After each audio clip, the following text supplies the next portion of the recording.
దుశ్చర్య జరిగిన ఇన్ని 2 రోజులు అవుతున్నా కూడా మరి ఈనాటికి కూడా ముఖ్యమంత్రి గారు కానీ తెలుగుదేశం పార్టీ నాయకులు ఎవరు కూడా ఖండించని పాపాన పోలేదు.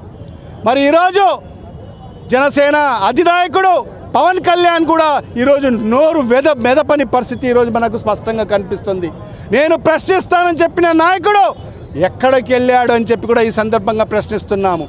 మరి ఇంత ఘోర అవమానం మరి ఏదైతే భారతరత్న మరి ఏదైతే రాజ్యాంగ నిర్మాత డాక్టర్ బిఆర్ అంబేద్కర్ గారికి జరిగితే కూడా మరి ఎవరు కూడా స్పందించిన పరిస్థితి లేదు.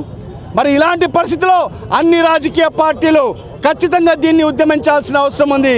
ఖచ్చితంగా వైఎస్ఆర్ కాంగ్రెస్ పార్టీ ఖచ్చితంగా దీన్ని వెంటనే ఎవరైతే ఈ దుశ్చర్యను పాల్పడ్డారో వాళ్ళను అరెస్ట్ చేయకపోతే ఖచ్చితంగా రాబో రోజుల్లో ఒక పెద్ద ఉద్యమం చేస్తామని చెప్పి కూడా ఈ సందర్భంగా మరి చంద్రబాబు నాయుడు గారికి హెచ్చరిస్తున్నామని చెప్పి కూడా తెలియజేసుకుంటున్నాను.